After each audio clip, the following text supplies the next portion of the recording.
Hello guys, I believe in my last video I mentioned something about being an outpatient. So what that means is every Monday through Friday I'm driving up to this hospital and participating in group therapy, which is run by the group therapist.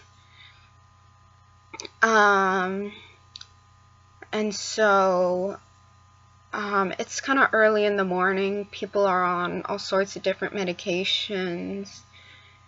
And so I saw my psychiatrist, and she raised the dosage of pretty much all my medications except my Valium. But the one that got me was the Cymbalta. She raised to 60 milligrams.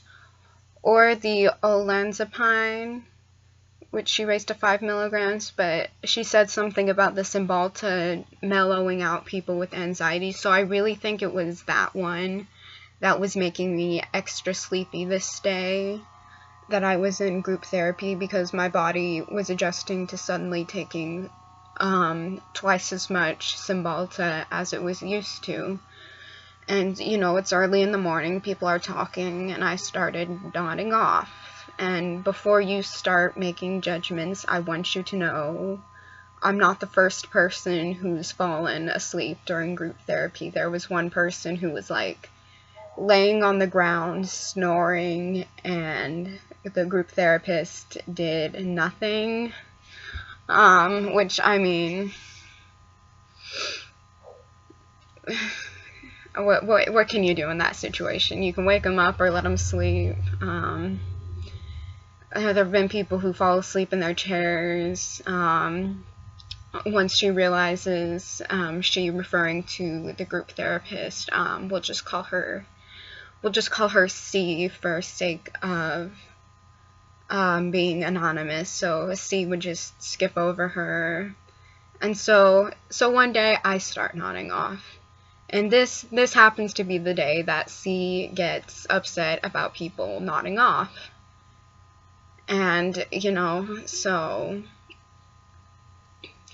I explained, you know, my doctor upped my medication, my body's still getting used to it, you know.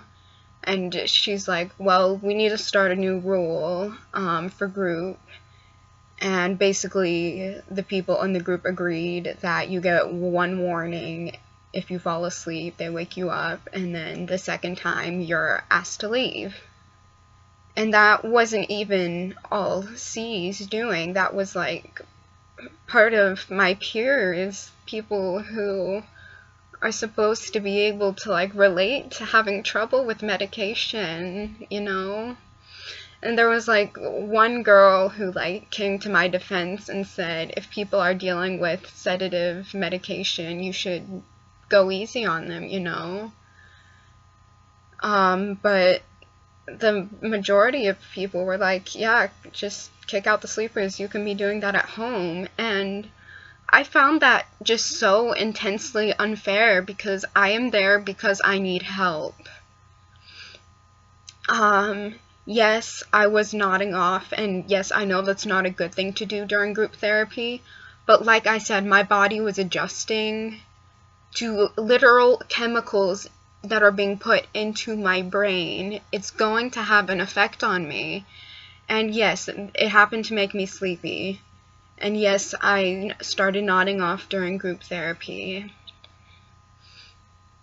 And this is where I got into the black and white thinking, where I had kind of been idealizing C up until this point as just this wonderful person, just this perfect therapist. And now suddenly it was like she was the worst person in the world, and the group members who were agreeing with her on this new policy of like kicking people out for sleeping were like just honestly trash. And that's a borderline symptom commonly referred to as splitting. And part of the worst part is that I'm very self-aware of when I split, but I can't bring myself to stop it. I just, you know, I feel like I'm entitled to splitting. to my black and white thinking, these people wronged me, so I have a right to think these negative things about me. And I guess it just really hurt that people were like, yeah, if you fall asleep, you should be kicked out, and that the one day it was me, that was the one day she called me out, when she had called nobody else out before. So yeah, I was upset, I was hurt, and I frankly did not want to go back to group after that. I was like, these people have betrayed me, you know? But I've got this DBT workbook. I'm not sure if I've shown you before. Let me pause and get it real quick. So it's called the Dialectical the Dialectical Behavior Therapy Skills Workbook. And my highlighter is falling out. And honestly, it's helped me more than any therapist ever has in learning DBT skills. I'm having like flashbacks to my third therapist. We'll call her D. D was saying that DBT doesn't apply to me. DBT has been the best thing ever. This is what helped me get over that black and white thinking, and it's the DBT skill called radical acceptance. So I just had to say, I accept that this situation happened, and that my feelings were hurt, and that I felt that I was treated unfairly. And the next day, because I did go back, another woman was telling me, yeah, I think it was unfair what she did, that she should have just like taken you aside and talked to you. So I just, you know, the situation happened, I can't change it. Situation accepted.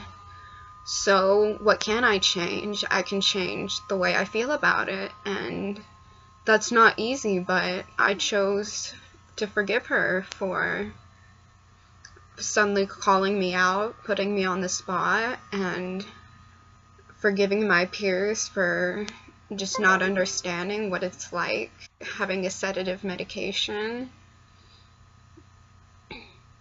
or having a mental illness that makes it so you can't sleep. I know that's been another problem of others in the group. And so I just accepted that, yeah, it sucked what happened, but it happened, and I can't change it, and thinking nasty thoughts about these people won't change it. And, you know, it didn't work automatically. It just kind of little by little, I just kept thinking, you know, she's human, she makes mistakes, and I forgive her for hurting my feelings. Because, you know, the world isn't black and white. It's not good versus evil. It's need versus need more often than not. And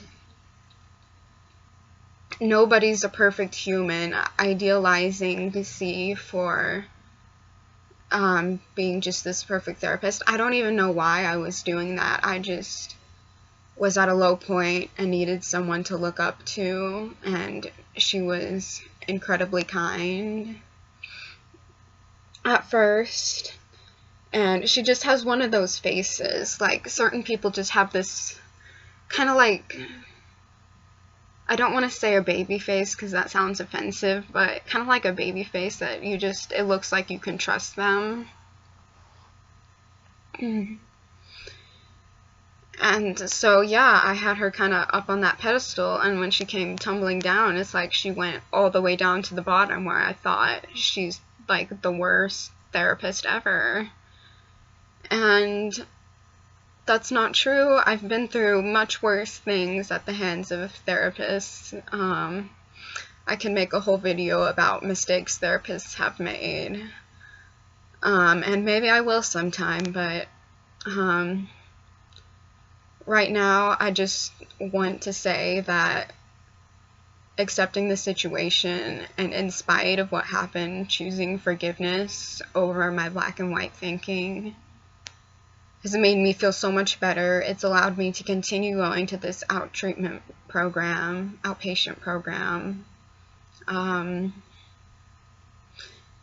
And it's allowed me just to move on and not just ruminate over the situation.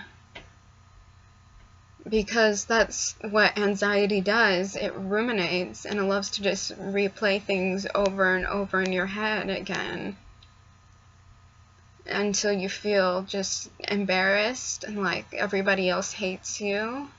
And it's not the truth. It's anxiety talking. And anxiety is a liar, because anxiety just wants you to feel miserable and will tell you whatever it takes so that you feel miserable. And it sucks. It's an awful disorder to have, and it's not one I would wish on my worst enemy. But, you know, I'm here, I'm learning how to deal with it, and through DBT is really helping me get a grasp on things and my emotions. DBT is pretty much specialized for people who deal with overwhelming emotions, which is me, definitely.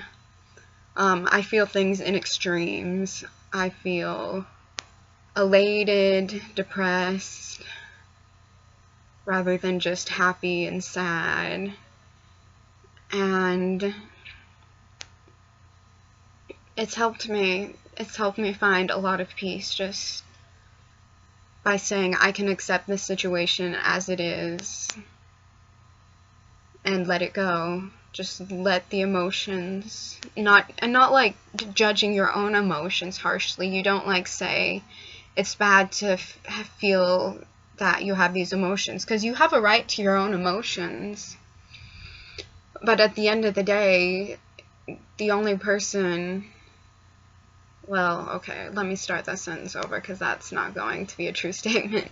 At the end of the day, your emotions are either going to hurt you or heal you, and by really just throwing myself into this idea of radical acceptance, and by just telling myself over and over that I forgive her, that what's happened has happened, it's really helped me to feel a lot better.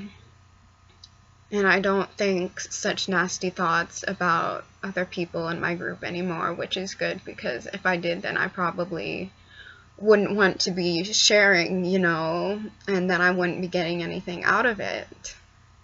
So, black and white thinking, it may hurt other people, but it hurts yourself more.